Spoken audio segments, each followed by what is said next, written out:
آپ صلی اللہ علیہ وسلم نے کہا اول الناس، اللہ کے نزدیک سب سے بلند مقام والا وہ ہے من بدأ بالسلام، جو سلام میں پہل کرتا ہے. اور آپ سے پوچھا گیا صحیح بخاری اور مسلم کی حدیث ای الاسلام خیر، اسلام کی بہترین تعلیمات کیا ہے؟ تو آپ نے کیا کہا؟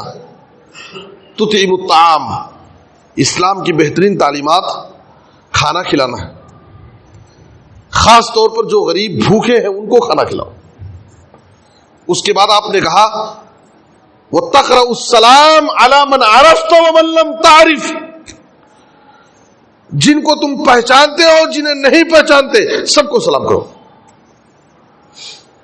ہمارا مسلمان بھائی ہے اتنا پہچاننا ہے، آپ اس سے سلام کر لیجئے، دلوں کی نفرتیں ختم ہوں گی، آپس میں محبت پھیلے گی، اور سلام میں پہل کیجئے.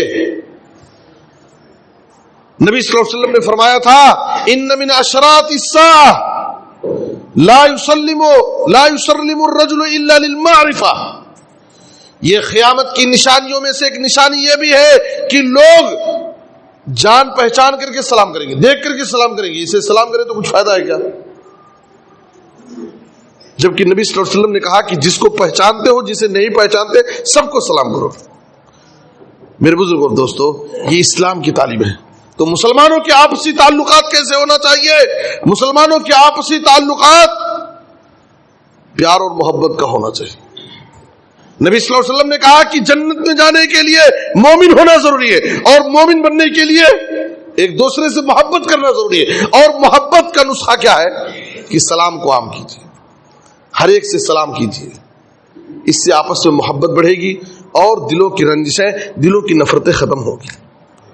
میرے بزرگ اور دوستو،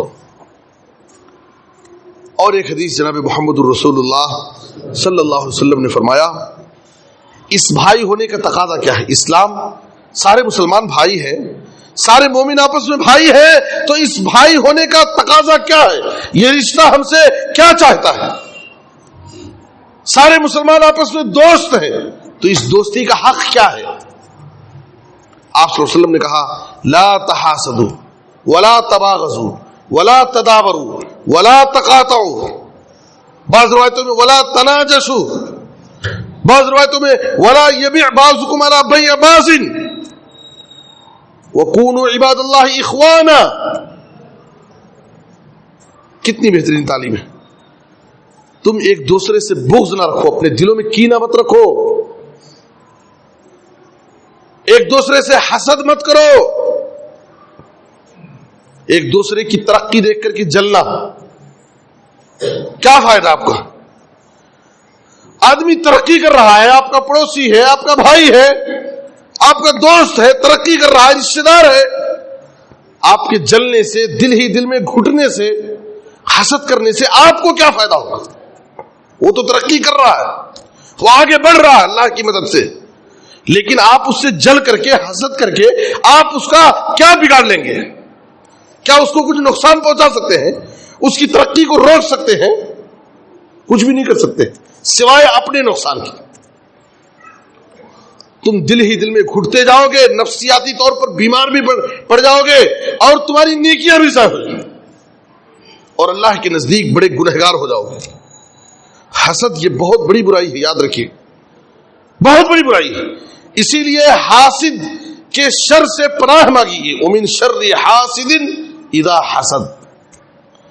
اور دعا میں بھی نبی صلی اللہ علیہ وسلم دعا پڑھتے تھے دم کرتے وقت، بسم اللہ ارقیکا من کل شیء یؤذیکا ومن شر کل نفس او عین حاسد بسم اللہ ارقیکا اللہ یشفیکا.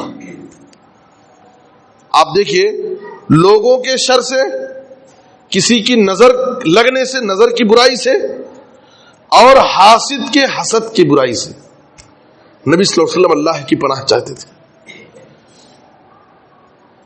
تو حسد یہ بہت بری چیز ہے، اور آپ کو معلوم ہونا چاہیے اس روئے زمین پر اور آسمان کے اوپر سب سے پہلا جو گناہ ہوا وہ حسد کی وجہ سے. کتنا بڑا گناہ ہے یہ! اس کی سنگینی اور خطرناکی کا اندازہ لگائیے کہ اس روئے زمین پر جو سب سے پہلا گناہ ہوا اس کی وجہ بھی حسد، آسمان پر جو سب سے پہلا گناہ ہوا اس کی وجہ بھی کیا تھی؟ حسد.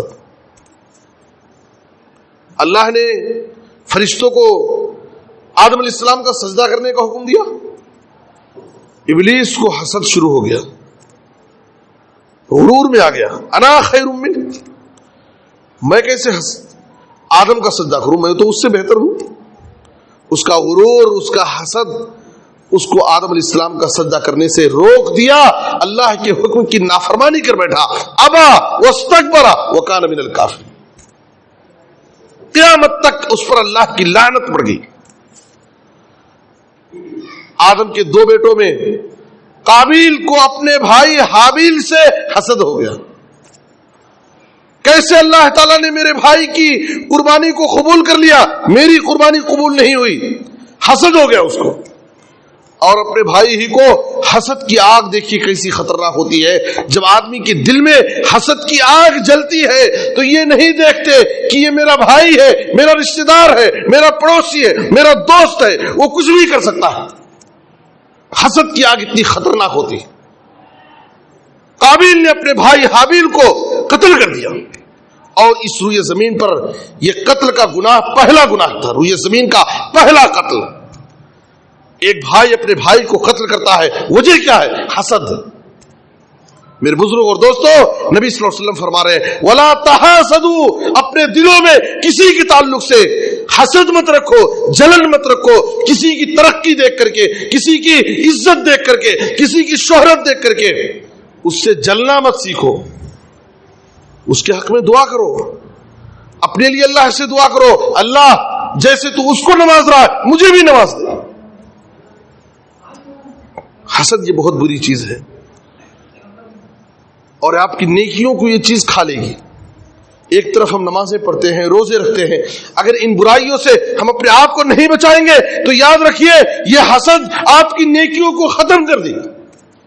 آپ خوش فہمی میں ہیں کہ ہم نمازی ہیں، حاجی ہیں، فلاں ہے فلاں ہے، لیکن یہ ایسے وائرس ہیں جو آپ کی ساری نیکیوں کو ڈیلیٹ کر دیں گے، اور اللہ کے پاس جب آپ جائیں گے تو آپ کے پاس کوئی نیکیاں نہیں رہیں گی۔